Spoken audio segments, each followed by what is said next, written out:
नमस्कार, मैं हूं दीपक चौरसिया। आपके अपने शो देश की बहस के साथ हम एक बार फिर से हाजिर हैं। न्यूज नेशन का ये वो मंच है जहां होती है आपके मन की बात। आज आपने देश की बहस का जो मुद्दा तय किया है वो है कि क्यों कांग्रेस अपना घर नहीं बचा पा रही है। इसको 59% लोगों ने आज देश की बहस का मुद्दा बनाया है। इस चर्चा में मेरे साथ एक बड़ा पैनल शामिल होगा, साथ ही दर्शक भी जुड़ेंगे, क्योंकि ये आपका अपना शो है। आप मुद्दा तय करते हैं, आप ही बहस करते हैं। कांग्रेस के लिए अपना घर बचाना और अपने योद्धाओं को रोके रखना ही सबसे बड़ी चुनौती है। मध्य प्रदेश में सत्ता गंवाने के बाद अब राजस्थान में उसके लिए टेंशन है। बागी सचिन पायलट ने अपने पत्ते नहीं खोले, मगर कांग्रेस हाईकमान को हिलाकर रख दिया। इसका असर यह हुआ कि दिल्ली से जयपुर तक दौड़ शुरू हो गई। आपको बता दें कि आज जयपुर में कांग्रेस पर्यवेक्षकों की मौजूदगी में सीएम अशोक गहलोत ने विधायक दल की बैठक की, जिसमें सचिन पायलट और 18 विधायक शामिल नहीं हुए थे। ऐसे में सवाल यही है कि क्या पायलट को मना पाएगी कांग्रेस? अपना घर बचाने में कांग्रेस के छूट रहे पसीने। बागी सचिन पायलट के रुख पर सस्पेंस। शक्ति प्रदर्शन के बाद भी टेंशन में गहलोत। राजस्थान में बागी सचिन पायलट ने कांग्रेस को इस तरह बेचैन कर दिया। अब कांग्रेस किसी भी तरह राजस्थान का किला बचाने के लिए हाथ पैर चला रही है। इस कड़ी में जयपुर में सीएम आवास पर विधायकों की परेड हुई, जिसमें दिल्ली से गए कांग्रेस पर्यवेक्षकों की मौजूदगी में 107 विधायकों के समर्थन का दावा किया गया। मगर बागी सचिन पायलट और 18 विधायकों की गैर हाजिरी ने मामले को नया मोड़ दे दिया कि लड़ाई अभी बाकी है। ये सियासत ही कह सकते हैं कि वो अशोक गहलोत जो अन्य राज्यों पर सियासी संकट आने पर बाड़ेबंदी किया करते थे, चाहे वो कर्नाटक के संकट की बात हो, चाहे वो मध्य प्रदेश के संकट की बात हो, चाहे वो गुजरात के विधायकों की बाड़ेबंदी की बात हो, लेकिन आज अशोक गहलोत को खुद के ही गढ़ को बचाने के लिए अपने विधायकों की बाड़ेबंदी करनी पड़ रही है। यहाँ आज बैठक हुई, 106 विधायकों का दावा किया गया, लेकिन संख्या 100 के आसपास रही। कांग्रेस ने अपने सभी विधायकों को एक होटल में रखा है। उधर पर्दे के पीछे से सचिन पायलट को मनाने के लिए कांग्रेस पावर शेयरिंग का ऑफर दे रही है। प्रियंका गांधी ने गहलोत पायलट के बीच मध्यस्थता की। अशोक गहलोत मुख्यमंत्री बने रहेंगे, पायलट डिप्टी सीएम और पीसीसी अध्यक्ष बने रहेंगे। 30 दिनों में होगा मंत्रिमंडल का विस्तार। बैठक में गैर हाजिर विधायकों के खिलाफ कार्रवाई होगी। बीजेपी गहलोत सरकार से बहुमत साबित करने की मांग कर रही है, तो उधर सीएम अशोक गहलोत खुद को बेफिक्र होने का दम भर रहे हैं। कह रहे थे क्या है इसके पीछे लॉजिक? जादूगर तो मैं हुई इसमें नई बात क्या हुई? जादू करते करते मैं यहाँ तक पहुँचा हूँ। अंदरूनी कलह का हश्र मध्य प्रदेश में कांग्रेस भुगत चुकी है। अब राजस्थान में करो या मरो के हालात बन रहे हैं। वो आरोप हम पर लगा रहे थे और ये साबित हो गया झगड़ा उनका अपना था। अपना घर संभाल नहीं पाए, तोहमत हमारे ऊपर, हम यही तो कह रहे थे। उनके आलाकमान में दम होता, आलाकमान में किसी तरीके की सूझबूझ होती, उनमें कोई बुद्धि कौशल होता, तो शायद ये नौबत नहीं आती। भारतीय जनता पार्टी कितने भी हथकंडे अपनाए, ईडी, सीबीआई और इनकम टैक्स कितनी भी रेड करें, वो चुनी हुई सरकार को नहीं गिरा पाएंगे, क्योंकि यही राजस्थान की जनता। आज हम देश की बहस में इस मुद्दे पर बात करेंगे कि क्या कांग्रेस हाईकमान की अनदेखी से बगावत के सुर बुलंद हुए और क्या गहलोत की सरकार बचने से मिट गई कांग्रेस में दरार। तो बड़ा सवाल यहां पर है, वो सवाल ये कि कांग्रेस अपना ही घर क्यों नहीं बचा पा रही है। इसी पर आज बहस करेंगे। इसके लार्जर पर्सपेक्टिव पर बात करेंगे। ये भी बात करेंगे कि कांग्रेस में सीनियर और यंग ब्रिगेड का झगड़ा क्या है, ये भी बड़ा सवाल है। लेकिन उससे पहले आज में देश की बहस में क्या है सवाल, क्या कांग्रेस से अपना घर नहीं संभल रहा? ए और बी इसके जवाब है। आप वोटिंग करिए, newsnationtv.com पर जाइए, न्यूज नेशन के मोबाइल ऐप पर जाइए। डाउनलोड करना बहुत ही आसान है। ट्विटर हैंडल @NewsNationTV पर आप जा सकते हैं। न्यूज नेशन के फेसबुक पेज पर जाइए। साथ ही साथ आप अपना जो वीडियो है सवाल का, अपनी राय का हमें व्हाट्सएप कर सकते हैं। हम आपको बहस में शामिल करते हैं। हमारे साथ रोजाना 5 दर्शक जुड़ते हैं और अपना वीडियो भेजकर आप रिक्वेस्ट भी कर सकते हैं कि मैं भी बहस में शामिल होना चाहता हूं। हमारा व्हाट्सएप नंबर है 9711002266। तो सबसे पहले आइए मैं आपको बता दूं कि आज मेहमान कौन कौन जुड़ेंगे हमारे साथ। भारतीय जनता पार्टी के राष्ट्रीय स्पोक्स पर्सन प्रेम शुक्ला जी मौजूद हैं। मेरे साथ डॉक्टर अर्चना शर्मा है, वाइस प्रेसिडेंट है और साथ ही साथ कांग्रेस की बहुत पुरानी नेताओं में से एक है, कद्दावर नेताओं में से एक है डॉक्टर अर्चना शर्मा। राजीव रंजन साहब spokes person Janata Dal United के और एक बहुत ही अच्छे स्पोक्स पर्सन, साथ ही साथ मेरे भाई अनुराग भदौरिया जो कि स्पोक्स पर्सन है समाजवादी पार्टी के, क्योंकि इस पर्सपेक्टिव को भी हमको लेना पड़ेगा कि जो अपोजिशन पार्टीज हैं वो बीजेपी के खिलाफ यूनाइटेड फ्रंट अभी तक क्यों नहीं खड़ा कर पा रही हैं। विनोद अग्निहोत्री सीनियर जर्नलिस्ट थोड़ी ही देर में हमारे साथ जुड़ेंगे और साथ ही साथ वरिष्ठ पत्रकार एनके सिंह साहब भी हमारे साथ जुड़ गए हैं। लेकिन अर्चना जी, आज मैं आपको राजस्थान की जनता की आवाज सबसे पहले सुनवाता हूं। सीधे चलता हूं भरतपुर, मेरे साथ मेरे दर्शक धर्मवीर सिंह जी जुड़े हुए हैं। धर्मवीर सिंह जी, आपसे जानना चाहता हूं ये झगड़ा क्या है? क्या आपको लगता है कि कांग्रेस अपना घर नहीं बचा पा रही है? कुछ फंडामेंटली रॉन्ग है कांग्रेस के अंदर धर्मवीर सिंह जी? सर, दिक्कत तो है। जब से राहुल गांधी जी ने रिजाइन किया है तब से जो एक शीर्ष पे जो नेतृत्व देते थे उसकी एक कमी कांग्रेस पार्टी में बनी हुई है। और चूंकि दिल्ली में कोई जवाब किसी भी क्षेत्रीय नेता को नहीं मिलता है तो उस वजह से वह लोग फिर इधर या उधर ताक झांक करते हैं। इस वजह से कांग्रेस में यह संकट खड़ा हुआ है। तो आप ये मानते हैं कि गलती कांग्रेस के अंदर ही कहीं ना कहीं है फंडामेंटली, धर्मवीर सिंह जी?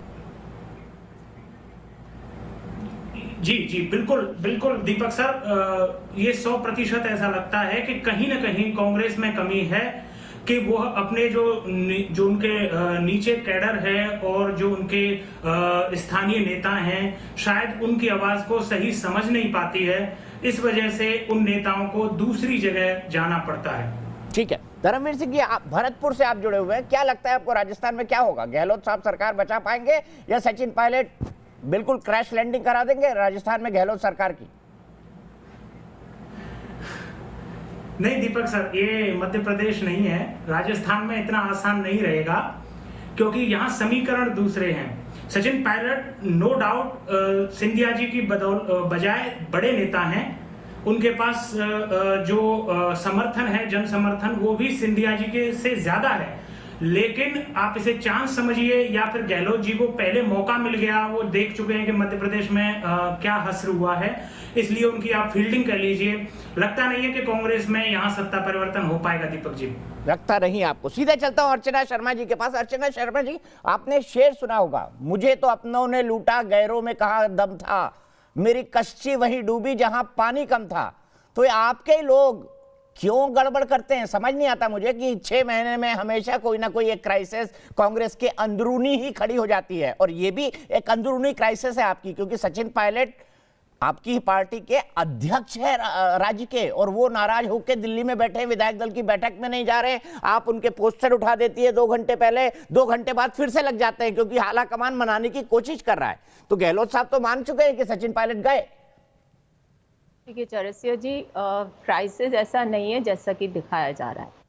ये बात ठीक है कि सचिन पायलट जी या सीएलपी की जो मीटिंग थी उसमें शामिल नहीं हुए, और उम्मीद हमें ये थी कि वो आएंगे क्योंकि वो सिर्फ डिप्टी सीएम नहीं है, प्रदेश कांग्रेस के अध्यक्ष भी हैं, तो और सेंसिबल भी हैं, रिस्पॉन्सिबल भी हैं। ऐसा मैं मानती हूँ, उन्हें आना चाहिए था। नहीं आए वो, तो उनके लिए आपने देखा कि वरिष्ठ नेताओं ने एक प्रेस कॉन्फ्रेंस के माध्यम से इस चीज़ को कहा भी कि हर कांग्रेस के विधायक जो कांग्रेस के सिंबल पर जीते हैं उनके लिए हमारे द्वार हैं और उन्हें पार्टी के प्लेटफॉर्म पर अपनी बात को कहना चाहिए। यदि कोई मतभेद है तो उसका समाधान हो सकता है, क्योंकि दुनिया में कोई ऐसी बात नहीं है या ऐसा कोई मतभेद नहीं हो सकता जिसका संवाद के माध्यम से समाधान। अर्चना जी, आप तो जानते हैं यहाँ पर मतभेद भी है, मनभेद भी है। मतभेद से ज्यादा मनभेद है, लेकिन बातचीत नहीं हो रही मुख्यमंत्री और उप मुख्यमंत्री में। वो आपकी पार्टी के अध्यक्ष है और आपकी पार्टी का, राज्य का, कांग्रेस संगठन का अध्यक्ष ही नाराज है। देखिए चौरसिया जी, कल माननीय मुख्यमंत्री महोदय ने बयान दिया कि हम लोगों के बीच में मतभेद हो सकते हैं, मनभेद नहीं है। मुझे कोई ईगो नहीं है उनसे बात करने में, मैं उनसे वार्ता के लिए तैयार हूँ। तो फोन उठा के क्यों नहीं बोलते हैं सचिन भाई क्या है मोबाइल नंबर? बोल देना चाहिए उनको अभी तक तो, गहलोत साहब को बोल ही नहीं रहे हो तो। देखिए सचिन जी से सभी सीनियर लीडर्स ने, CWC के जितने हमारे वरिष्ठ नेता हैं, उन सब ने उनसे बात की है, वार्ता की। तो ऐसा नहीं है कि संवादहीनता है जैसे कि हमारे एक दर्शक कह रहे थे। कांग्रेस पार्टी में इंटरनल डेमोक्रेसी है, हर कार्यकर्ता, हर नेता, और सचिन जी का बहुत बड़ा कार्य, हर व्यक्ति को ये स्वीकार्यता है कि अपने मन की बात को, चौरसिया जी, दिक्कत ये है कि 2014 के बाद से एक ऐसी परंपरा शुरू हो गई इस देश में कि जो केंद्र में बैठे हैं उनका पेट इतना बड़ा हो गया कि वो भरता ही नहीं, उन्हें सुहाता ही नहीं है कि गैर भाजपा शासित राज्यों में कैसे दूसरी पार्टियों की सरकारें बने, जनता के जनादेश का सम्मान होता रहे। वो सिर्फ यही प्रयास में लगे रहते हैं। चाहे कोविड त्रासदी के दौरान देख लीजिए मध्य प्रदेश में क्या हुआ, क्योंकि बहुत सारे विस्तार में बोलने की आवश्यकता नहीं, पूरा देश जानते हैं। डॉक्टर शर्मा, आप तो अपना ही घर नहीं बचा पा रही, तो प्रेम शुक्ला जी की पार्टी को क्यों दोष दे रही हैं? आप सुनिए, हमारा घर सुरक्षित है। हमने तो आज भी मुख्यमंत्री जी ने बता दिया कि सारे नंबर्स हमारे साथ हैं। कल भी हम 18 विधायक कहाँ हैं आपकी पार्टी के?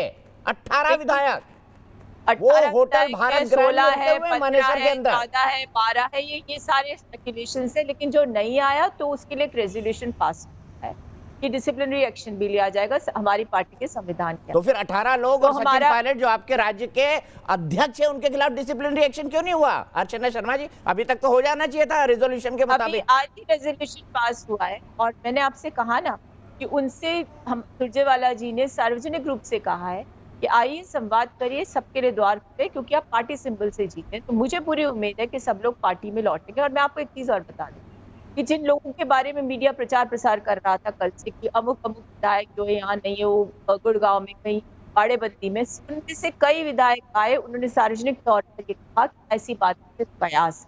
तो मेरा कहने का तात्पर्य है कि जितने भी कयास लगाए जा रहे हैं, अब देखिए ना, इनके कोई सोशल मीडिया के इंचार्ज दिल्ली में, अब वो मुझे लगता है इंसेंट पर्सन है वो, क्योंकि उनके ट्वीट भी मैं देखती रहती हूँ। आज वो कहते हैं फ्लोर टेस्ट हो जाए। भाई आप कौन होते हैं मांग करने वाले? यहाँ विपक्षी नेता ने नकार दिया, यहाँ प्रदेश अध्यक्ष है भाजपा, उन्होंने नकार दिया।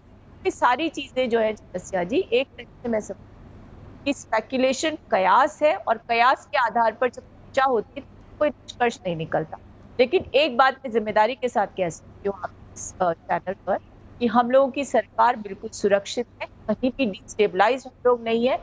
हाँ, बीजेपी ने प्रयास किया और वही तो सवाल है, अगर सुरक्षित है तो बाड़ेबंदी क्यों? जो राजस्थान का टिपिकल शब्द है, बाड़ेबंदी करनी पड़ी आपको। सुरक्षित है तो बाड़ेबंदी क्यों? सीधे प्रेम शुक्ला जी से सवाल लेते हैं। प्रेम शुक्ला जी, यहाँ पे भी आपकी दाल काली है, क्योंकि अर्चना शर्मा जी कह रही हैं कि ये जो सब कुछ हुआ है, ये तो हुआ है आपके इशारे पे, आपका पेट बड़ा हो गया है। ये बाड़ेबंदी इसलिए होती है चौरसिया जी, क्योंकि हमारे जो विधायक थे मध्य प्रदेश में, उनको कर्नाटक में रिजॉर्ट में रख लिया, क्वारंटाइन कर दिया। बड़ी लंबी बात हो गई है। प्रेम शुक्ला, जल्दी से डिबेट को खोलते हैं। प्रेम शुक्ला जी, और फिर उनका मन भर गया, लेकिन पेट इतना बड़ा भरता नहीं है, इतनी ज्यादा। अर्चना जी का प्रलाप समाप्त होना शुरू करो। हत्या और करना चाहते हैं, कैसे इनका मन भरेगा ये समझ से परे है। लेकिन राजस्थान में ये बाल बाका नहीं कर सकते कांग्रेस सरकार का। ठीक है अर्चना जी, सीधे प्रेम शुक्ला जी। प्रेम शुक्ला जी, पेट बड़ा हो गया आपका, योगा प्राणायाम नहीं कर रहे हैं आजकल आप? देखिए लोग नहीं, देखिए सबसे संकट ये है कि जिसने लोकतंत्र की हत्या करने का बारंबार काम किया, वो जो है लोकतंत्र की हत्या की दुहाई दे रहा है। 1957 की नंबूदिरी पास सरकार से लेके 2014 तक ऐसे सैकड़ों उदाहरण बताए जा सकते हैं जहां पर कांग्रेस ने असंवैधानिक कुकृत्य किए। पंडित जवाहरलाल नेहरू से लेकर डॉक्टर मनमोहन सिंह तक ने, एक दो नहीं 90 से अधिक सरकारें ऐसी रहीं जिन राज्य सरकारों को विधानसभा का पूर्ण बहुमत था, लेकिन कांग्रेस ने नृशंसता पूर्वक उन सरकारों को बर्खास्त कर दिया। भारतीय जनता पार्टी संवैधानिक लोकतंत्र में विश्वास रखती है। कोई भी एक सरकार ऐसी नहीं है। हर सरकार को लेकर, गोवा की सरकार सर्वोच्च न्यायालय ने कहा सही बनाई, कर्नाटक की सरकार सर्वोच्च न्यायालय ने कहा सही बनाई, मध्य प्रदेश की सरकार सर्वोच्च न्यायालय ने कहा सही बनाई। तो इस देश के संविधान की व्याख्या करने का जिसको अधिकार संविधान ने दिया है, वह सुप्रीम कोर्ट जिन सरकारों को कहती है कि संविधान सम्मत सरकार है, उन सरकारों के संदर्भ में हमेशा टिप्पणी कौन कर रहा है? जिसने 90 बार एसआर मुंबई की केस क्या है भाई, सर्वोच्च न्यायालय ने एसआर मुंबई की केस में किसके खिलाफ, कौन थे वो लोग, किनके खिलाफ किसके खिलाफ जजमेंट आया?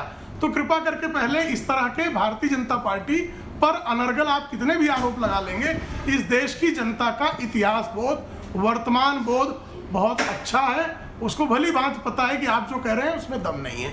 दूसरी बात, अब आपके सचिन पायलट आपके प्रदेश अध्यक्ष हैं, आपके उप मुख्यमंत्री हैं, वो कहते हैं आपकी सरकार अल्पमत में है, तो भाजपा के नाम पे छाती कूटने का क्या औचित्य है?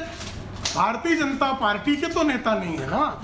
सचिन पायलट को साध कर रखने की जिम्मेदारी ये किसकी है? ये जिम्मेदारी है आपके अंतरिम राष्ट्रीय अध्यक्ष की, आपके पूर्व राष्ट्रीय अध्यक्ष की, आपके पार्टी के प्रभारियों की, अगर वो कहते हैं कि मेरे खिलाफ जिस तरह की बातें हो रही हैं उसके बाद मैं कांग्रेस के साथ नहीं हूं और अशोक गहलोत जी की सरकार अल्पमत में है, तो भारतीय जनता पार्टी के नाम पर आप सिर धुन लीजिए।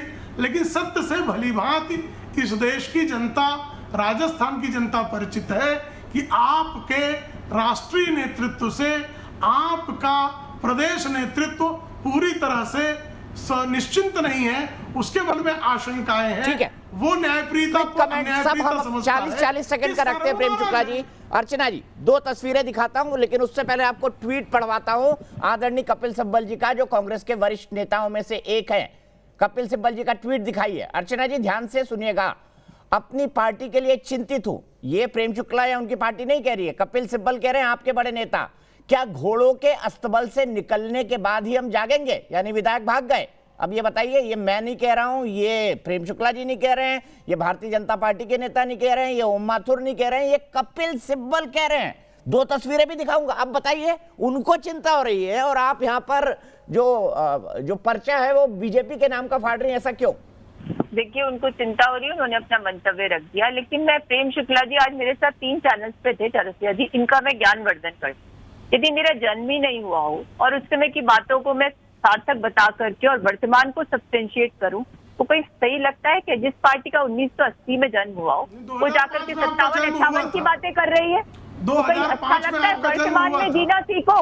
हम तो अटल बिहारी वाजपेयी मानते हैं, स्वर्गीय अटल बिहारी वाजपेयी जी 2005 में आपने आप मुझे लगता है वयस्क हो चुकी है, बौद्धिक वयस्क होना हो लेकिन शारीरिक वयस्कता को प्राप्त है। के बाद हुआ, तो इस ओनर्स को भी स्वीकार करिए कि 2014 के बाद 2005 में बूटा सिंह लोकतंत्र की हत्या के नए मुकाम स्थापित किए हैं और आपके सारे मंत्रियों को हमने नाकाम कर दिया। यहाँ पर आपके 2 लोग अरेस्ट हुए हैं, पकड़े गए, सफल करने का प्रयास करते हुए करोड़ों रुपए लेन-देन करने की बात करते हुए।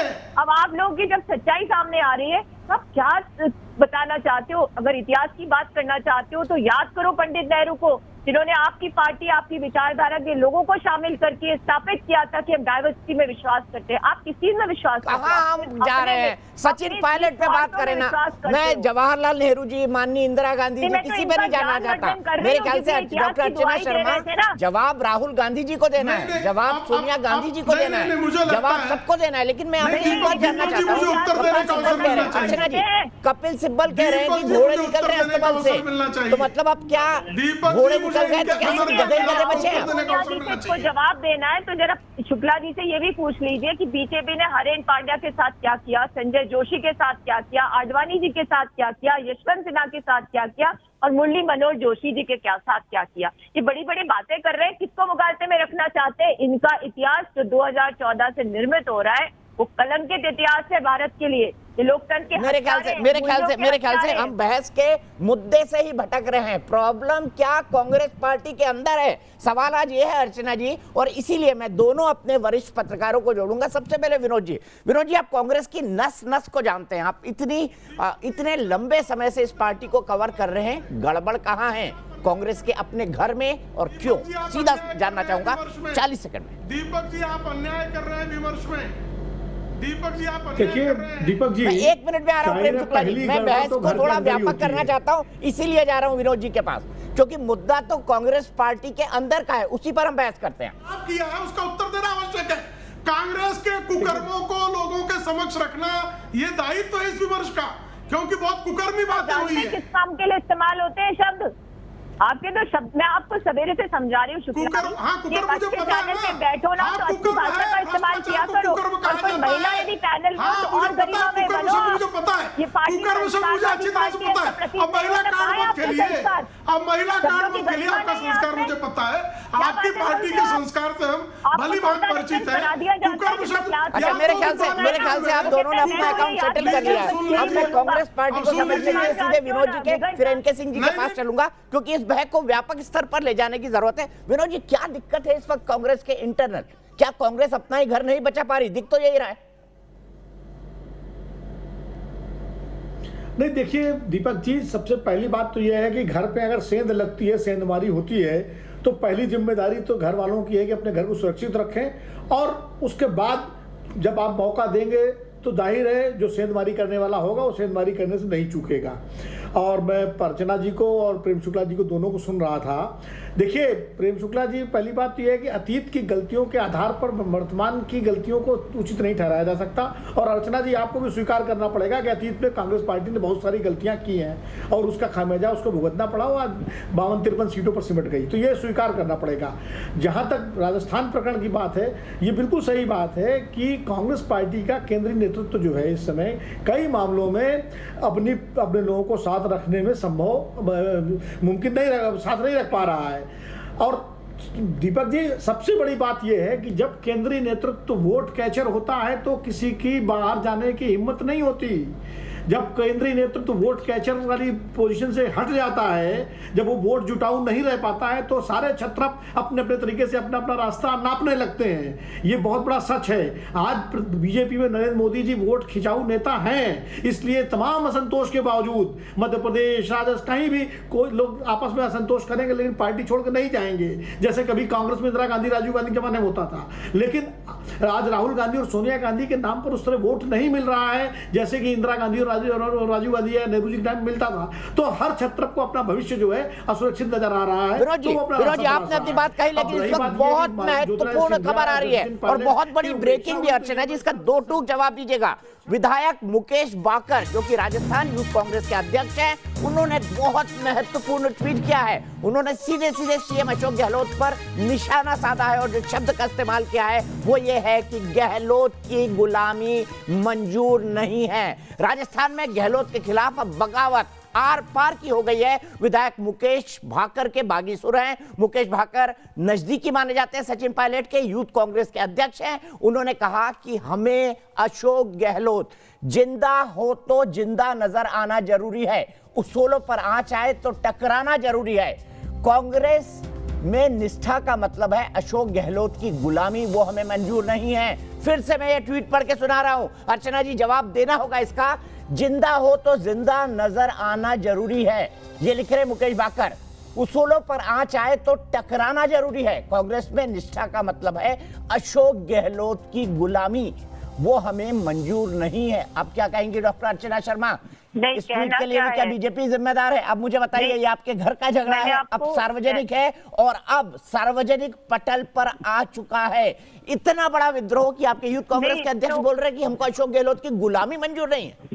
देखिए, जिन लोगों को जुम्मा 4 दिन हुए राजनीति में आए हुए और पार्टी ने सिंबल पर उनको टिकट दिया और जीत गए कुछ मतों से, अगर वो इस तरह के सचिन भी 2004 में ही आए हैं, मतलब आप उनको मान रही है कि जुम्मा 7 दिन सचिन के भी। मेरी बात सुनिए, अब देखिए मेरी बात को अगर अलर्गल स्वरूप में ले जाएंगे तो अर्थ उसका बेकार हो जाएगा। मैं जो कहना चाहती हूँ सुनिए। अभी तो इन पर यूथ कांग्रेस के इलेक्शन को लेकर एलिगेशन लगा हुआ है। हमने कभी मुखर होकर इस बात को नहीं उठाया, लेकिन किसी भी डिसिप्लिन व्यक्ति को ये अधिकार नहीं है कि वो मुख्यमंत्री के खिलाफ इस तरह का बयान दे। यदि उनके मन में कुछ बात है तो आए ना पार्टी के मंच पर, कौन मना कर रहा है? आज सबको हमने न्योता दिया है, लेकिन यदि कोई ऐसी इनडिसिप्लिन करेगा तो रेजोल्यूशन पास हुआ है, उनके खिलाफ कार्रवाई की होगी। सिंबल पर जीते हो आप, सिंबल, और चुनाव से पहले बोल देते तो पता चल जाता कि किसकी गुलामी और किसकी गुलामी नहीं है। कांग्रेस में कोई किसी का गुलाम नहीं है, ये लोकतांत्रिक पार्टी है, सबको साथ लेने की कवायद होती है। लेकिन यदि महत्वाकांक्षा इतनी ऊंची हो जाए, इंसान पार्टी से बड़ा होने लगे, तो उसको फिर डिसिप्लिन सिखाना पड़ता है। वो पार्टी कर देगी अपने स्तर पर, इसमें कोई ठीक है। तो मतलब आप ये कह रही हैं कि सचिन पायलट को भी डिसिप्लिन सिखाना पड़ रहा है, फिर बात क्यों कर रही है? निकाल के बाहर करिए, क्योंकि गहलोत साहब तो मेजॉरिटी ऑलमोस्ट साबित कर चुके हैं अपने गार्डन में। ये ट्वीट सचिन पायलट जी का नहीं है ना, मुकेश भाकर का है, पहली बार विधायक बने हैं और मुझे लगता है कि कुछ महत्वाकांक्षा बढ़ गई है। और अगर वो सार्वजनिक रूप से इस तरह के बयान देंगे तो आप समझ लीजिए कि पार्टी में अशोक गहलोत जी टावरिंग पर सार्वजनिक तौर पर बगावत तो सचिन पायलट ने भी कर दिया। अर्चना जी, गहलोत जी ने पार्टी में बहुत बड़ा कद है उनका, और उस कद को यदि कोई ऐसा व्यक्ति जिसने पार्टी के सिंबल पर चुनाव जीत करके और अपना वजूद बनाया वो चैलेंज करेगा तो पार्टी उसको संज्ञान मिलेगी। डिसिप्लिन से पार्टी चलती है। मैं आपको सार्वजनिक रूप से आपके चैनल पर कह रही हूँ। मैं मुकेश भाकर पर कार्रवाई होगी तुरंत। अर्चना जी, आप मांग करती हैं कि मुकेश भाकर पर कार्रवाई हो, जो यूथ कांग्रेस के अध्यक्ष हैं? मुकेश भाकर का है, उन्होंने जानबूझ करके ये ट्वीट किया है और वो इसको अपना एक्नॉलेजमेंट देंगे तो निश्चित रूप से कार्रवाई होगी। ठीक है, अर्चना शर्मा कांग्रेस की प्रवक्ता कह रही है मुकेश भाकर पर निश्चित तौर पर कार्रवाई होगी। प्रेम शुक्ला जी, अशोक गहलोत की गुलामी मंजूर नहीं, अगर बात यहां तक चले जाए तो आपको लगता है सुलह सुफाई की कोई गुंजाइश बची है? पहले मैं अर्चना शर्मा जी ने पहले सेगमेंट में 2 आरोप लगाए थे, उनका उत्तर दूंगा। पहले उन्होंने कहा कि 1957 की बात नहीं करनी चाहिए, हम पैदा नहीं हुए थे, लेकिन नहीं आप बीच में बोलिए मत, कम से कम दूसरों को बोलने दीजिए। अभद्रता की कोई सीमा होती है, कृपा करके आप समझ लीजिए कि 2005 में ये कम से कम जो है 15 साल की तो हो ही 2005 साल में पैदा तो हो ही गई होंगी, इतना निश्चित रहा होगा। 2005 में बूटा सिंह के बारे में बिहार में क्या हरकतें की थी सर्वोच्च न्यायालय ने कहा। 2007 में सिबते रजी ने एक विधायक को जब झारखंड में और दूसरे के विधायकों को पुलिस से पकड़कर जब सरकार ने बनाई थी, नहीं मैं वर्तमान में जी रहा हूँ, मैं वर्तमान में जी रहा हूँ। अरे कौन कौन से तथ्य नहीं है, कांग्रेस के कुकर्म है, कांग्रेस के राज्यपालों द्वारा कराए गए कुकर्मों का ब्यौरा है। कुकर्म है कांग्रेस का कुकर्म, कांग्रेस का संवैधानिक कुकर्म, कांग्रेस का संवैधानिक कुकर्म, और उसको संवैधानिक कुकर्म सर्वोच्च न्यायालय ने माना। अरे कर रहे ना बात आप बीच में इतनी। ठीक है, मैं देखिए मैं आप दोनों से रिक्वेस्ट करता हूं, हम सब लोग स्काइप पे जुड़े हुए हैं, इसलिए हम अपने कमेंट को छोटा रखें और एक दूसरे पर ना बोले तो शायद दर्शकों तक आवाज ठीक से पहुंच पाएगी। प्रेम शुक्ला जी, मुझे सीधे जोधपुर चलना है, अशोक गहलोत की कर्मभूमि है। डॉक्टर अरविंद मालवी मेरे साथ जोधपुर से सीधे जुड़ रहे हैं मेरे दर्शक। अरविंद मालवी जी, क्या कहेंगे? बचती दिख रही है सरकार, आपको जाती दिख रही दे रही है, ये क्यों हो रहा है कांग्रेस में, और कांग्रेस अपना घर क्यों नहीं संभाल पा रही?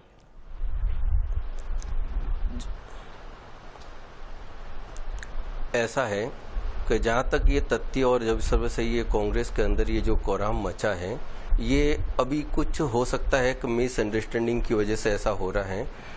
सबसे पहले पार्टी की मर्यादा और पार्टी की गरिमा को इनको समझना चाहिए, और उसके बाद आपसी तथ्य का तालमेल बनाते हुए इनको अपनी सरकार के अंदर स्वयं पहले इसको आपस में बैठ के इसका निर्णय लेना चाहिए, न कि सभी लोगों के बीच में लाके इसको खड़ा कर दिया जाए। सर, आपस में बैठ के निर्णय लेने की गुंजाइश बची ना है, और चुन के ही सार्वजनिक तौर पर बगावत हो चुकी है। देखिए मुकेश भाकर क्या कह रहे हैं कि गुलामी मंजूर नहीं अशोक गहलोत की। जब ये सार्वजनिक तौर बिल्कुल ऐसा है कि जब कोई भी व्यक्ति अपने आप और अपनी मन मर्जी से कोई भी नहीं चलाता, चाहे कोई भी व्यक्ति हो, तो दिशा निर्देश उसको पार्टी के द्वारा ही निर्धारित किया जाता है और वो पार्टी की गरिमा को रखते हुए ही वो निर्णय लिए जाते हैं।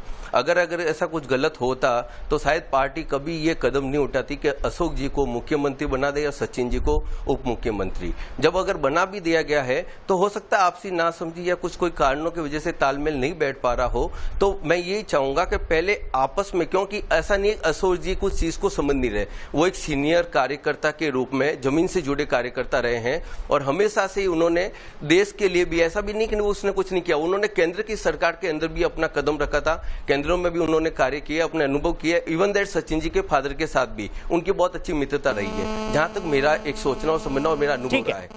ठीक है, सीधे हम चलते हैं यहाँ से एनके सिंह साहब के पास। सर, छोटा कमेंट चाहूंगा और कमेंट बड़ा स्ट्रेट। क्या कारण है कि कांग्रेस अपना घर बचा नहीं पा रही है, गड़बड़ कहां है?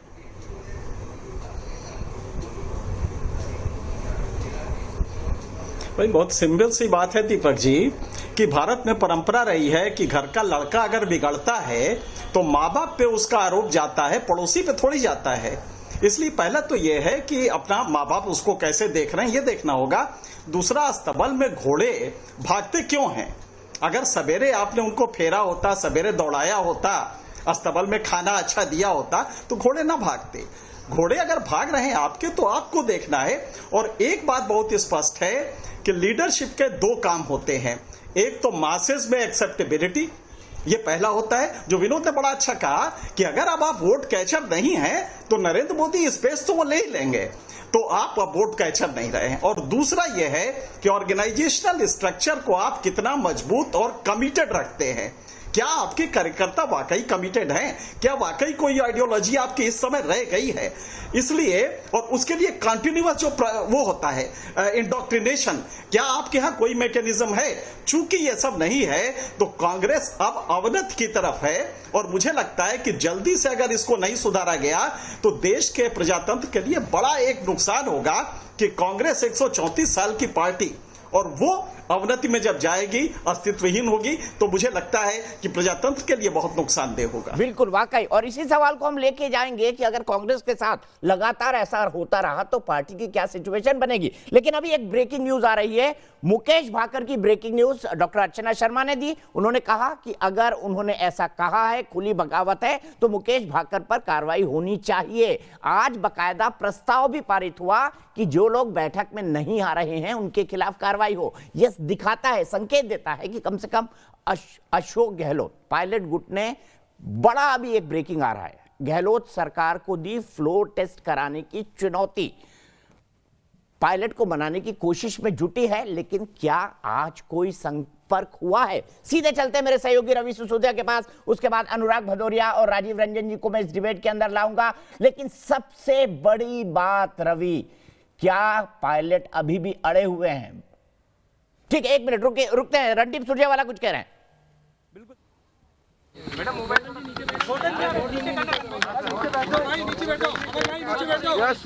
साइलेंट हो जाइए प्लीज। एक साथी का माइक आप पकड़ लीजिए प्लीज, धन्यवाद।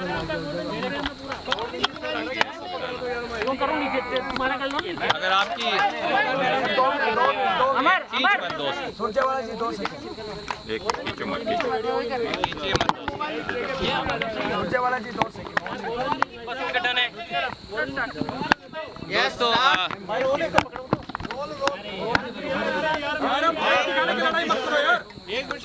दोस्तों, थोड़ी सी शांति रखिए। माइक नीचे कर लो ना, सबसे बढ़िया। आदरणीय अजय माखन जी, हमारे महासचिव प्रभारी श्री अविनाश पांडे जी और मैं आपके बीच में एक महत्वपूर्ण बात कहने के लिए उपस्थित हुए हैं। आज सुबह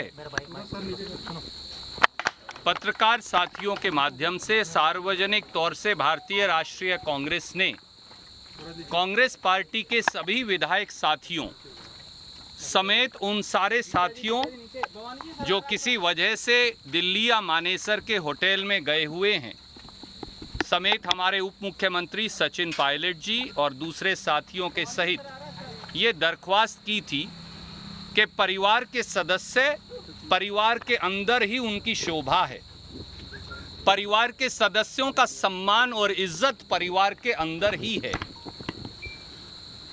राजस्थान की 8 करोड़ जनता ने कांग्रेस पार्टी को बहुमत राजस्थान की सेवा के लिए दिया है, और ये सेवा के लिए 5 वर्ष का समय राजस्थान के 8 करोड़ बहादुर लोगों ने कांग्रेस पार्टी और उसकी सरकार को दिया है।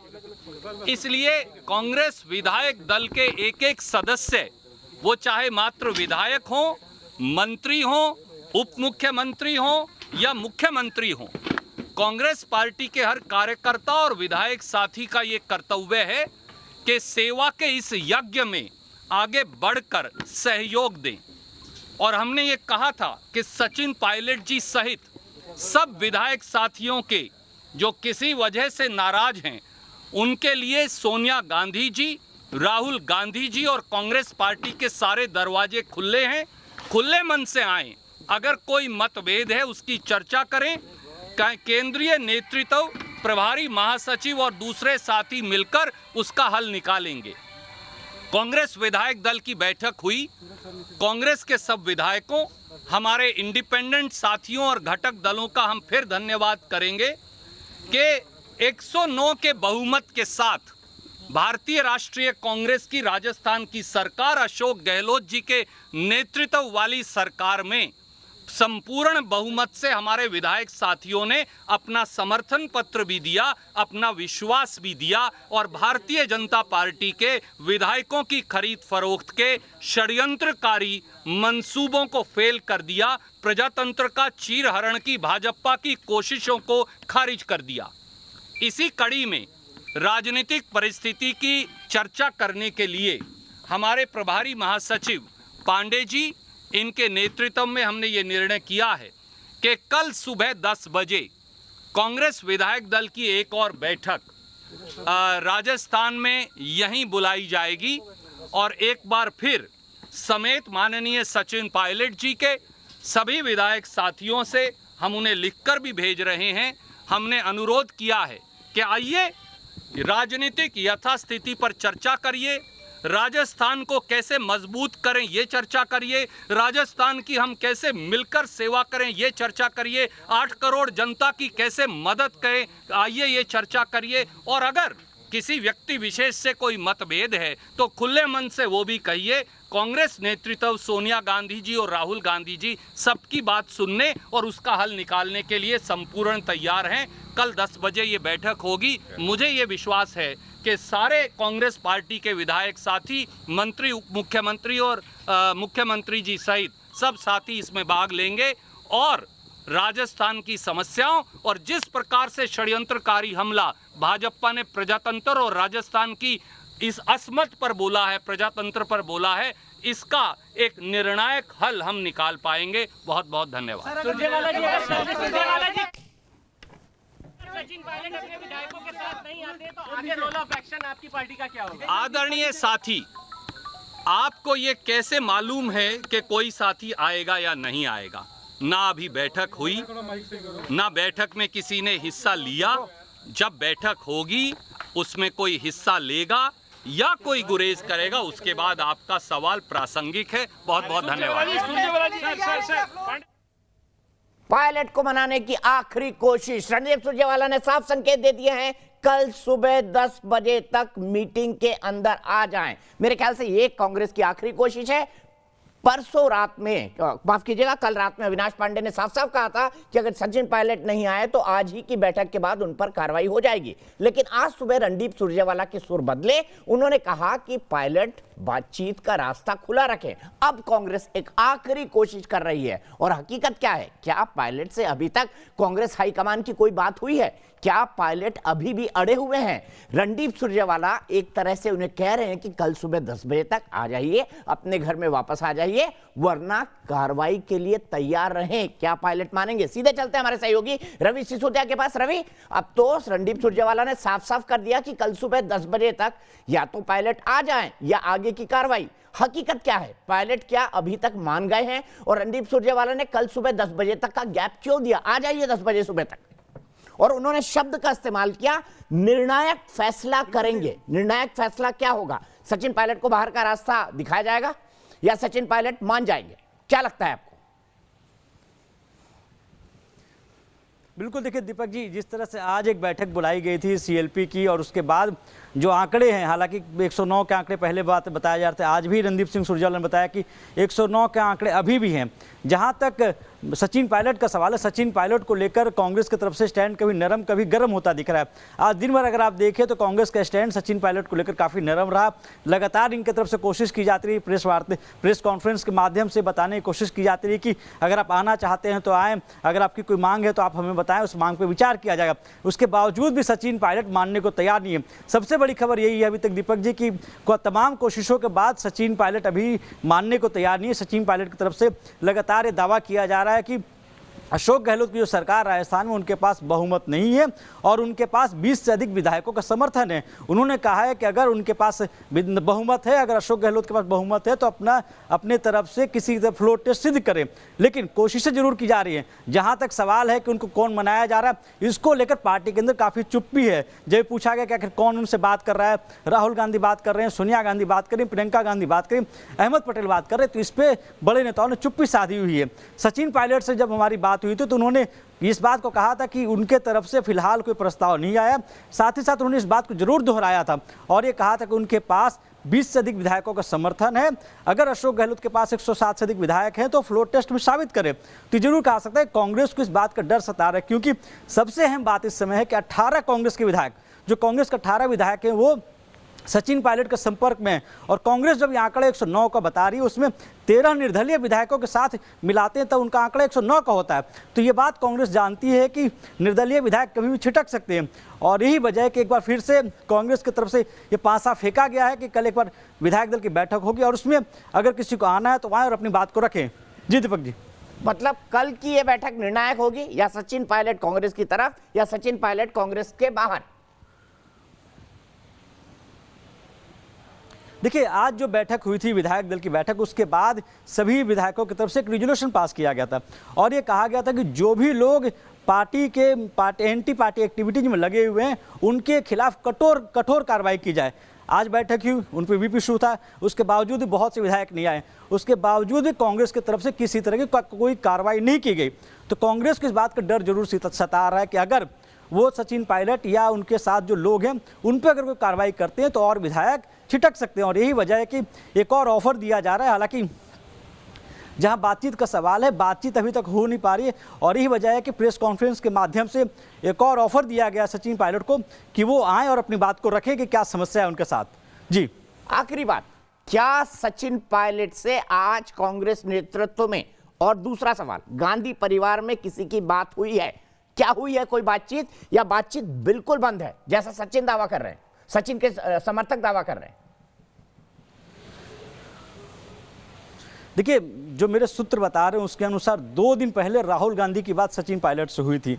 जहां तक आज की बात किया, केसी वेणुगोपाल को राहुल गांधी की तरफ से ये दायित्व सौंपा गया था कि वो सचिन पायलट से बात करें और उनके साथ क्या परेशानियां हैं, क्या चीज़ें हैं वो रखे।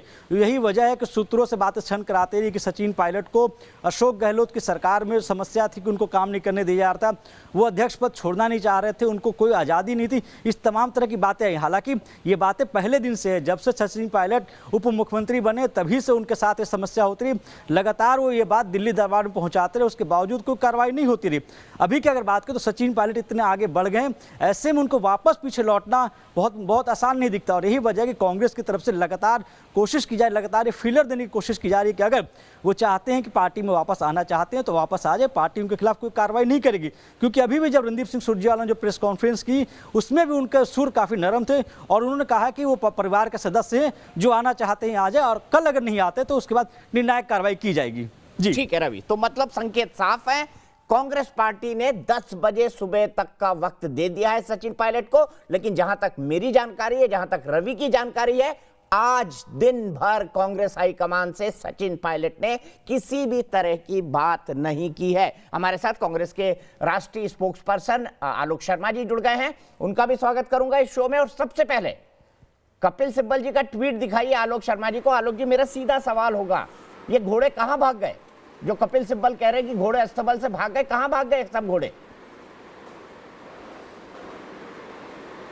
देखिए, मुझे लगता है कि पूरा देश जानता है किस तरह से ज्योतिरादित्य सिंधिया ने जो भी किया वो पूरे देश के सामने था, और जिस तरह से 2 दिन का घटनाक्रम चल रहा है तो पूरे देश के सामने है, और उसमें बीजेपी का क्या रोल है और पूरी पटकथा कहाँ से बीजेपी से लिखी जाती है, ये दीपक जी आपसे कहीं पर छुपा नहीं हुआ, पूरे देश से छुपा नहीं हुआ है, कोई कहीं नहीं भागा हुआ है। मुझे लगता है कि परिवार में अनबन और तमाम चीज़ें चलती रहती हैं, और चाहे वो अभी विधायकों की बात चल रही हो, चाहे निर्दलीय विधायक की बात चल रही हो, चाहे सचिन पायलट जी की बात चल रही हो, सब कांग्रेस के साथ रहेंगे और कांग्रेस की सरकार को राजस्थान में कोई खतरा नहीं है। ठीक है आलोक शर्मा जी, एक तस्वीर दिखाता हूं आपको, ये 2 विंडो में आपको दिखाता हूं। एक तरफ सचिन पायलट के पोस्टर हटाए जा रहे हैं पीसीसी ऑफिस से, और दूसरी तरफ 2 घंटे बाद फिर लगा दिए जाते हैं, क्योंकि आला कमान उनसे बात करने की इच्छा जाहिर करता है रणदीप सुरजेवाला के थ्रू। ये देखिए, ये पोस्टर हटाए गए सचिन पायलट के और फिर लगाए गए।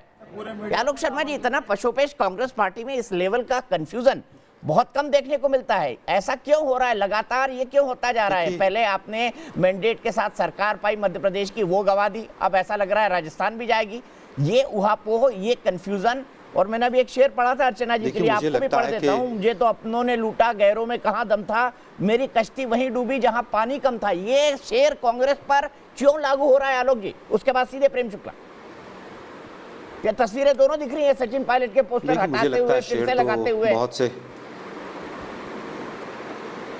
देखिए, बहुत से शेयर जो हैं अभी वो चाइना पे भी बहुत से रहे हैं, कि थोथा चना और बाजे घना वो मोदी जी पे बहुत पूरी तरह से सटीक लागू होता है। कोरोना के मामले में भी कि थोथा चना और बाजे घना कोई काम नहीं हुआ, महंगाई के मामले में भी, तो शेयर और मुहावरे उन पर आज ना जाएं। जहाँ तक बात है कि आप देखिए, हाँ आज राजस्थान की बात करते हैं, क्योंकि राजस्थान के आप अगर बाहर निकलेंगे तो फिर बहुत सारी चीज़ें हैं। मणिपुर है, गोवा है, नागालैंड है, कर्नाटक है, अरुणाचल है, मध्य प्रदेश है, सबकी एक ही स्क्रिप्ट लिखी जा रही है जब से नोटबंदी हुई है। तो मुझे लगता है कि नोटबंदी का जो सबसे बड़ा फ़ायदा रहा है और पीएम केयर्स फंड का रहा है वो बीजेपी को रहा है। ऑपरेशन कमल जिस तरह से चलाया जा रहा है, जिस तरह से ईडी, सीबीआई, तमाम तोते जो इनके घोड़े एकदम खुलते हैं कि जैसे ही जहां पर जरूरत होती है इशारा होता है और सब चालू हो जाते हैं। मुझे लगता है कि आपको घोड़े याद होगा दीपक भाई कि पिछले साल फरवरी मार्च में जी तो कह रहे घोड़े आपके भाग रहे हैं। घोड़े तो इन्हीं के भाग रहे हैं। अब देखिए, नहीं हमारा कोई घोड़ा नहीं भाग रहा है, हमारे सब घोड़े अपने घर में हैं, जो भी हैं हमारे सब विधायक हों चाहे सब लोग हमारे घर में हैं। लेकिन आप देखिए कि यही जयपुर था और पिछले साल मार्च अप्रैल में जब लोकसभा के चुनाव थे उससे पहले भी ईडी यहाँ पर गई थी, रॉबर्ट वाड्रा जी और प्रियंका जी तमाम चीज़ों को लेकर, लेकिन लोकसभा का चुनाव खत्म हो गया, उसके बाद तमाम चीज़ें समाप्त हो गई। तो जिस तरह से उपयोग किया जा रहा है इन तमाम एजेंसीज का, ये दुर्भाग्यपूर्ण है, ये भारतीय लोकतंत्र के लिए दुर्भाग्यपूर्ण है। आज बीजेपी अपनी पीठ थपथपा सकती है, हमने मध्य प्रदेश की सरकार गिरा दी कांग्रेस की, हमने वहाँ की सरकार गिरा दी, हमने यहाँ की सरकार गिरा दी, लेकिन अल्टीमेटली भारतीय लोकतंत्र की हार हो रही है कहीं ना कहीं इसमें, और ये चीज़ पूरे देश को समझनी होगी। आज मैं ओम माथुर जी का एक वक्तव्य सुन रहा था दीपक भाई, वो कहते हैं कि अभी तो लंबी कहानी है। सीधे प्रेम शुक्ला जवाब ले लेते हैं, क्यों भाई आप सरकार पूरी तरह से बीजेपी धन बल का और तमाम एजेंसीज का उपयोग कर रही है, सीधी तरह से इसका कोई कहीं पर दूसरा मतलब नहीं है। विधायक कोई जीते, किसी पार्टी से जीते, ये लोग पैसों का ऑफर देते हैं। आज भी बसपा के एक विधायक ने ओपनली आकर कहा है दीपक भाई, किसी को ऑफर देता तो पूरी तरह से कहा कि मुझे पूरे पैसों का और तमाम चीजों का ऑफर दिया गया। प्रेम शुक्ला जी देखिए, लोकतंत्र को शोकतंत्र में तब्दील करने वाले और संसद में नोटों का नंगा नाच करने वाले, जिनकी राष्ट्रीय अध्यक्षा जो है घोटाले में और किसकी कांग्रेस की संपत्ति हड़प करने के मामले में बेल पर हो, वो कृपा करके इन सब बातों पर बहस ना करें, मुद्दे की बात करें। मुद्दे की बातें करें कि सब इनके साथ हैं। आदरणीय आलोक शर्मा जी का ये दावा है कि सारे विधायक, मैं सचिन पायलट, इनके साथ हैं। जब इनके साथ है तो रणदीप सुरजेवाला किसको कह रहे हैं साहब कि आप आ जाइए, नहीं तो 10 बजे के बाद हम फिर कार्रवाई कर देंगे। अगर पायलट साहब जो हैं वो एटीसी के कनेक्शन में है, एयर ट्रैफिक कंट्रोल के हेडक्वार्टर के यदि संपर्क में सीधे आदरणीय पायलट जी हैं, तो ये डिस्ट्रेस कॉल किसको दी जा रही है, ये डिस्ट्रेस सिग्नल किसको भेजा जा रहा है, वो बताइए ना। कौन है वो? सचिन पायलट इनके प्रदेश अध्यक्ष हैं, इनके सारे विधायक इनके साथ हैं, इनकी सरकार बहुत जो है वो बहुमत में है। अल्पमत में होने की बात तो किसी भारतीय जनता पार्टी के नेता ने नहीं कही, बल्कि इनके उप मुख्यमंत्री ने कही, इनके प्रदेश अध्यक्ष ने कही। और जब ये कहते हैं प्रदेश अध्यक्ष इनके साथ हैं, तो फिर डिस्ट्रेस कॉल किसको दिया जा रहा है वो बता दें। मुस्कुरा रहे हैं आलोक जी, लेकिन आलोक जी आपने इस बात का जवाब नहीं दिया कि सुबह सचिन पायलट के पोस्टर हटा क्यों दिए गए थे, 2 घंटे बाद लगा क्यों दिए गए। आपकी मुस्कुराहट आज आलोक भाई बहुत कुछ कह रही है, लेकिन सीधे मैं अपने एक दर्शक राजेंद्र जाजू के पास चलूं, उससे पहले एक क्विक कमेंट अनुराग भदौरिया और राजीव रंजन जी का। अनुराग भदौरिया, इतना विपक्ष में बिखराव क्यों? ये मोदी जी से लड़ने के बजाय लग रहा है कि अपने आप में ही निपट ले गए, जरूरत ही नहीं उनको किसी दूसरे से लड़ने की। देखिए, बड़ी अजीब सी बात है दीपक जी, इस देश के अंदर में राष्ट्र की बात कहीं हो ही नहीं रही है, जनता की बात नहीं है। भारतीय जनता पार्टी सत्ता की बात कर रही है। पूरा देश जूझ रहा है कोरोना काल से, शायद ये भूल रही है भारतीय जनता पार्टी। भारतीय जनता पार्टी भूल रही है, सीएमआई की रिपोर्ट है कि 40 साल से नीचे के लोग कम से कम 48% बेरोजगार हो चुके हैं और 40 साल से ऊपर के लोग 52% बेरोजगार हो चुके हैं। इसके बारे में अगर एवरेज लगा लो तो 50% हमारे देश में रोज लोग बेरोजगार हो चुके हैं, किसान आत्महत्याएं कर रहे हैं और यहाँ पे डीजल पेट्रोल की कीमतें बढ़ती जा रही है, मध्यवर्ग भी परेशान है, गरीब भी परेशान है। लैपटॉप तो आपने भी बांटे थे अनुराग भाई, लेकिन उसके बाद में इंजीनियर बने कितने बने बताइए। नहीं, एक मिनट अपनी पूरी बात कर। उसके बारे में सरकार को चिंता नहीं, जिसके लिए मोदी जी आए थे सरकार में। हम आएंगे तो हम राष्ट्र निर्माण करेंगे। अगर राष्ट्र निर्माण इसको कहते हैं कि आप सत्ता हासिल करेंगे या कांग्रेस भारतीय जनता पार्टी आपस में लड़ेगी, कांग्रेस ने यही काम किया था। कांग्रेस जब सरकार में थी तो 2014 के पहले यही काम करती थी, जनता ने उनको आईना दिखा दिया। आज भारतीय जनता पार्टी वही काम कर रही है 2014 तो आपको तो खुश होना चाहिए अगर ये काम कर रहे हैं। 2024 में इनको आईना दिखा देंगे अनुराग भाई, आप क्यों चिंता में पड़ रहे हैं? क्योंकि जनता के साथ जब किसी ने खिलवाड़ किया है, जनता की भावनाओं के साथ खेला है, सत्ता की लालच में आए हैं और सत्ता की लालच में आप जनता की सूचनाओं को भूल गए। राजीव रंजन जी, एक क्विक कमेंट आपसे, क्या दिक्कत है भाई? आपको लगता है कि ऐसे हालात में अगर कांग्रेस पार्टी इंटरनली ही खत्म हो जाएगी तो फिर लोकतंत्र के लिए तो बड़ी गड़बड़ वाली बात है? मजबूत अपोजिशन तो होना चाहिए राजीव रंजन जी, लेकिन यहाँ तो दिख ही नहीं रहा है। निसंदेह लोकतंत्र के लिए सशक्त विपक्ष एक महत्वपूर्ण हिस्सा है, और आज जिस तरह से कांग्रेस कमजोर होती जा रही है, हम ये कह सकते हैं कि 132 वर्ष पुरानी पार्टी का भग्नावशेष केवल अब बचा है, और अगर सिलसिला यही जारी रहा तो लुप्त प्राय प्रजाति के तौर पर कांग्रेस को दर्ज मान लिया जाएगा। और चाहे जो कुछ भी राहुल गांधी कहे, राहुल गांधी जी का जो ये नेतृत्व है, इसने कांग्रेस को कहीं का नहीं छोड़ा है। अगर तुक्के से राज्यों में जीत मिली तो लोकसभा चुनाव में उस जीत पर पानी फिर गया। असंतोष क्यों बढ़ रहा है? इसलिए कि संवादहीनता की स्थिति है, और जो नेता जिनके नाम पर आप जनादेश मांगने गए राजस्थान और मध्य प्रदेश में, उन नेताओं को छल करके आपने जनादेश का भी अपमान किया। आज ये जो कुछ राजस्थान में हो रहा है, इसके पहले मध्य प्रदेश में हुआ, इसकी वजह बिल्कुल साफ है।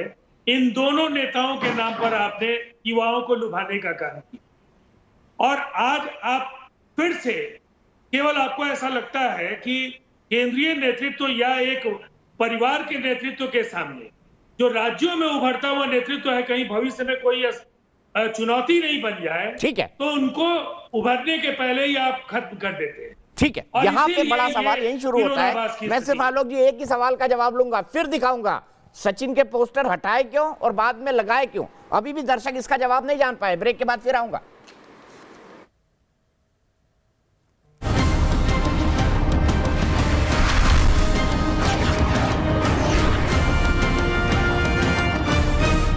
तो इस वक्त की ब्रेकिंग न्यूज हम आपको बता दें, एक बार फिर आखिरी कोशिश की है कांग्रेस पार्टी ने। रणदीप सुरजेवाला ने आज कहा कि कल सुबह 10 बजे फिर विधायक दल की बैठक होगी। सचिन पायलट को एक बार फिर निमंत्रण दिया गया है और उन्होंने कहा है कि उसके बाद आगे की निर्णायक कार्रवाई होगी।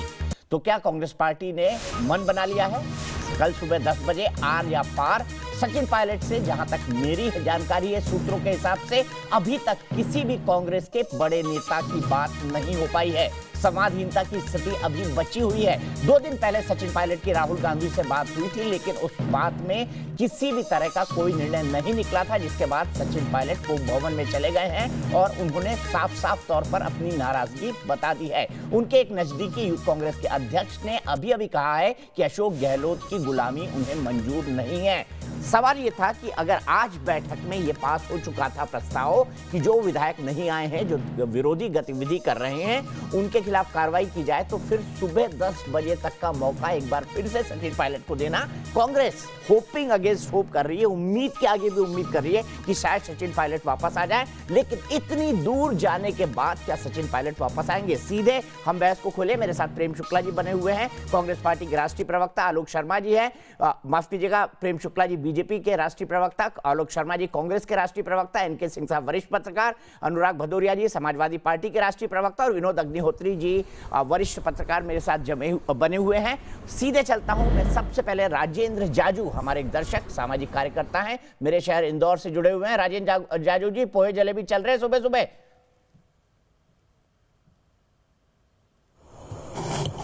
बिल्कुल सर, बिल्कुल लॉकडाउन में एंजॉय कर रहे हैं। ठीक है, बताइए आपको क्या लगता है, बचा पाएंगे सरकार? रहेंगे सचिन पायलट अशोक गहलोत के साथ कि नहीं रहेंगे? आपका लॉजिक क्या कहता है, आपका विश्लेषण क्या कहता है राजेंद्र?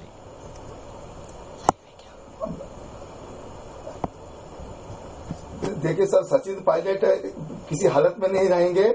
जिस प्रकार से मध्य प्रदेश में आदरणीय ज्योतिरादित्य सिंधिया जी ने मेहनत करके सरकार लाने में अपना महत्वपूर्ण योगदान दिया, उसी प्रकार से सचिन पायलट जी का योगदान को भुलाया नहीं जा सकता है। सरकार बनाने में उनका, लेकिन उनकी काफी उपेक्षा हुई है। वो कांग्रेस पार्टी डूबता हुआ जहाज है। राहुल गांधी उस जहाज के कैप्टन है। मेरा तो पढ़े लिखे काबिल लोगों से निवेदन है कि उन पर तत्काल कांग्रेस छोड़ देनी चाहिए। परिवार की सेवा के लिए राजनीति नहीं की जाती, देश की सेवा के लिए राजनीति की जाती है। ठीक है। सीधे चलता हूं सबसे पहले विनोद अग्निहोत्री जी के पास। विनोद अग्निहोत्री जी, दर्शक दो टूक राय बना रहे कि कांग्रेस डूबता हुआ जहाज है, आपका विश्लेषण क्या कहता है? अगर ये हालात रहे तो कांग्रेस के लिए आने वाले समय में कितने भारी पड़ सकते हैं? क्योंकि असंतोष की खबरें और कांग्रेस से निकलकर रीजनल छत्रप बनना, चाहे वो जगनमोहन रेड्डी हो, चाहे वो शरद पवार हो, चाहे वो ममता बनर्जी हो, चाहे वो हेमंत विश्व शर्मा हो, ऐसे अनगिनत नाम है जिनको गिनाया जा सकता है जो कांग्रेस से हटे। कुछ लोग बर्बाद भी हुए कांग्रेस से हटने के बाद, लेकिन कुछ बड़ी संख्या में आबाद भी हुए। अगर ये स्थिति रही तो आप कांग्रेस के लिए आने वाले समय में क्या संकट देखते हैं विनोद जी? नहीं, कांग्रेस के लिए चुनौतियां तो गंभीर है, निश्चित रूप से कठिन चुनौती है। खैर मैं ये तो नहीं मानता कि डूबता हुआ जहाज है। एक समय लोग बीजेपी को डूबता हुआ जहाज कहते थे, लेकिन नरेंद्र मोदी जी ने आकर के टर्न अराउंड कर दिया और बीजेपी आज सबसे बड़ा जहाज बन गई। तो कहीं ना कहीं कांग्रेस के अंदर एक इंटरनल लीडरशिप की जरूरत है और कांग्रेस को रीथिंकिंग करनी पड़ेगी। कांग्रेस नेतृत्व को सोचना पड़ेगा, गंभीरता से विचार करना पड़ेगा। और जो एडहॉकिज्म है कांग्रेस के शीर्ष स्तर पर कि हर चीज को टालते जाना, उससे निकलना पड़ेगा। वो चाहे राहुल गांधी के नेतृत्व में कांग्रेस रहे, चाहे प्रियंका गांधी के नेतृत्व में रहे, या गांधी परिवार के अलावा किसी के भी नेतृत्व में रहे, कांग्रेस की लीडरशिप को एडहॉकिज्म से निकलना पड़ेगा। हर चीज को आप टालते जाते हैं, संगठन की नियुक्तियां आप टालते हैं, फैसले आप टालते जाते हैं। आप सोचते हैं कि अपने आप समय के साथ सब चीजें ठीक हो जाएंगी।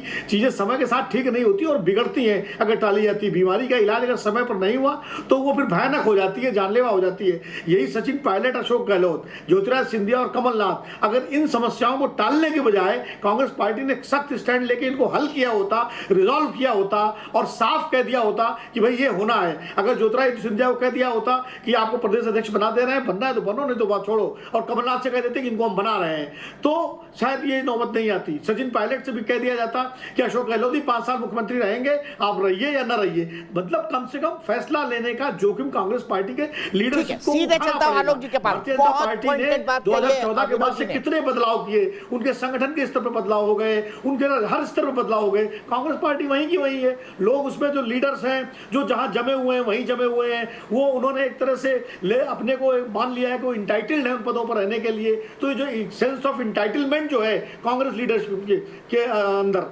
उसको बदलना पड़ेगा। और कांग्रेस पार्टी की जरूरत इस देश को है, भारतीय जनता पार्टी की भी जरूरत है, कांग्रेस पार्टी की भी जरूरत है। ये डेमोक्रेसी है, बिल्कुल, और दूसरे दलों की भी जरूरत है। ये बहुदलीय लोकतंत्र है। सीधे चलता हूं आलोक जी के पास इसी सवाल को लेके। सर, आपकी पार्टी में डिसीजन क्यों नहीं होते? विनोद जी बिल्कुल पॉइंटेड बात कह रहे हैं। सिंधिया और कमलनाथ में फाइट चल रही है, टाल दो। सचिन पायलट और गहलोत साहब में नहीं बन रही है, टाल दो।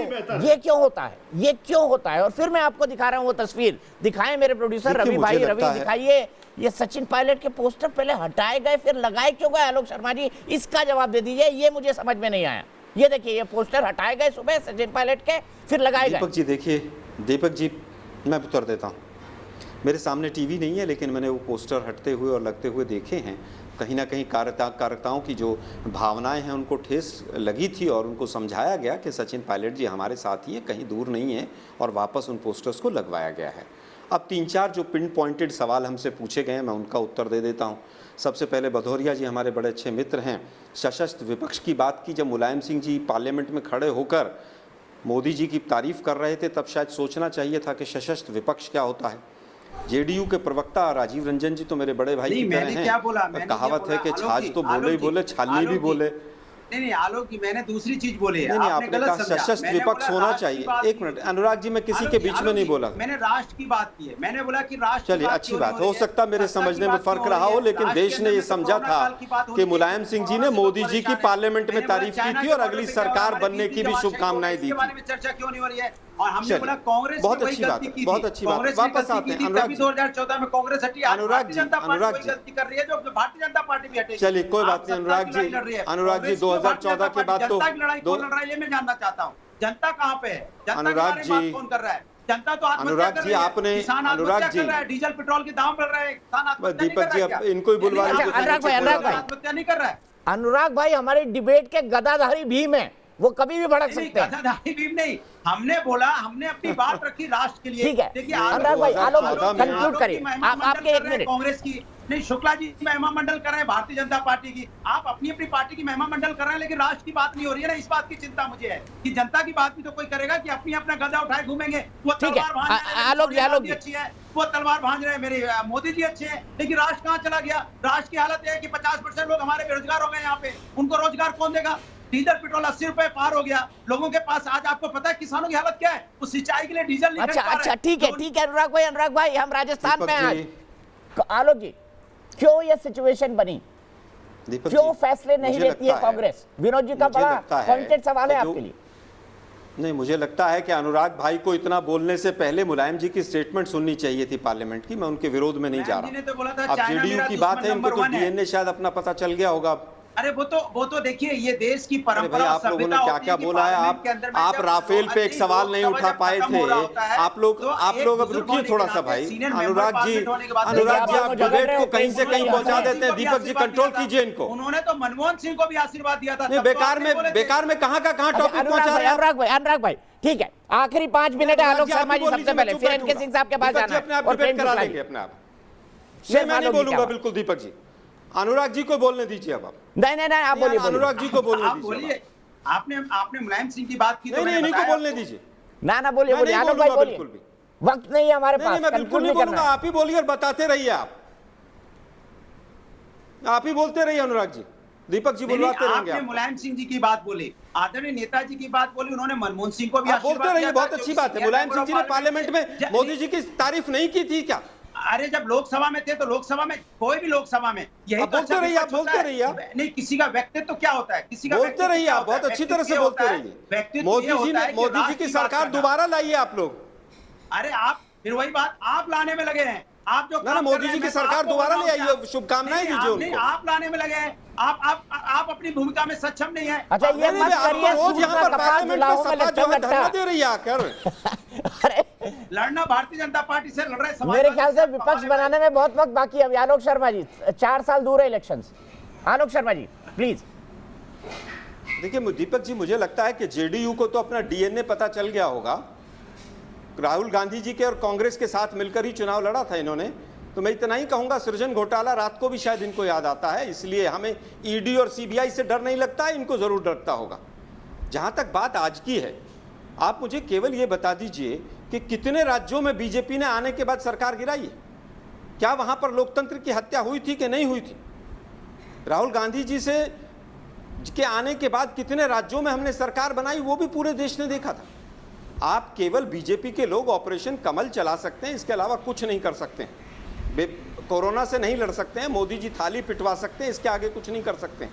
बीजेपी के प्रवक्ता जो मुस्कुरा रहे थे, एक हॉस्पिटल का नाम बता के जाइए जिसमें कोरोना का इलाज हो रहा और मोदी जी ने बनाया उसको। आप लोग केवल उपहास कर सकते हैं, आप लोग केवल दूसरे की बुराई कर सकते हैं। मैं तो कहूँगा ईडी, सीबीआई, इनकम टैक्स को क्यों भेज रहे हैं अमित शाह जी? स्वयं चले जाएं जयपुर, पीएम केयर्स फंड से अगर परचेजिंग करनी है, खरीदारी करनी है तो ओपन में बैठ के करें ना आप लोग। पीएम केयर्स फंड का हम जवाब नहीं देंगे।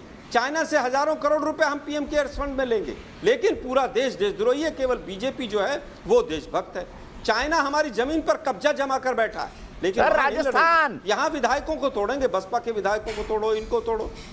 सर राजस्थान की बात कर रहा हूं मैं। राजस्थान में पूरी तरह से भाजपा का रचा हुआ षड्यंत्र है। थोड़ा चाइना तक चले गए थे, ये नहीं चाहती जयपुर से सीधे बीजिंग। मुझे लगता है कि हमारी सरकार पूरी तरह से सेफ है। हमारे आज भी 107 विधायक वहां पर मौजूद थे और बीजेपी का हाल यह है कि खिसियानी बिल्ली खंबा नोचे। ठीक है, सीधे चलता हूं एनके सिंह जी के पास। एनके सिंह जी एक के बाद एक सरकारों को गिरा रहे हैं। एनके सिंह साहब का ऑडियो चला गया। आलोक भाई, आशीष तिवारी, डॉक्टर आशीष तिवारी बिजनेसमैन मुंबई से हमारे साथ जुड़ गए, मेरे एक दर्शक है। आशीष तिवारी जी, क्या कहेंगे? आपको क्या लगता है कांग्रेस अपना घर क्यों नहीं बचा पा रही? जी नमस्कार, मैं बिजनेसमैन नहीं हूं, मैं डॉक्टर हूं और हॉस्पिटल एडमिनिस्ट्रेटर हूं। कांग्रेस की जो बात करें तो इसमें सेंट्रल लीडरशिप की कमी साफ साफ झलक रही है। इस मौके पर हम केंद्र सरकार या दूसरी सरकारों की बुराई को एक तरफ रख दें, हमें राजस्थान पे फोकस करना चाहिए। ये कोरोना का काल चल रहा है, पूरे देश में संकट छाया हुआ है, राजस्थान भी गहरे संकट में है। ऐसे अवसर पर अगर हम राजनीति करें, पार्टी तोड़ने की बात करें और जोड़ तोड़ चल रही हो, तो जनता के साथ विश्वासघात है ये बिल्कुल नहीं होना चाहिए था। और ये आज अकेले एक दिन की घटना नहीं है, ये महीनों से इस तरह की परिपाटी चली आ रही होगी। धीरे धीरे ये एक दूध में उबाल आज आ गया। तो सेंट्रल लीडरशिप का रोल यहाँ पर आता है कि जब ये छोटी खटपट होती है उसको सॉल्व करना चाहिए, इतना बड़ा नहीं बना देना चाहिए कि सीधे चलता हूं एनके सिंह जी के पास। एनके सिंह साहब, साफ साफ कहा विनोद जी ने कि डिसीजन नहीं ले पाती है कांग्रेस, ये दिक्कत क्यों?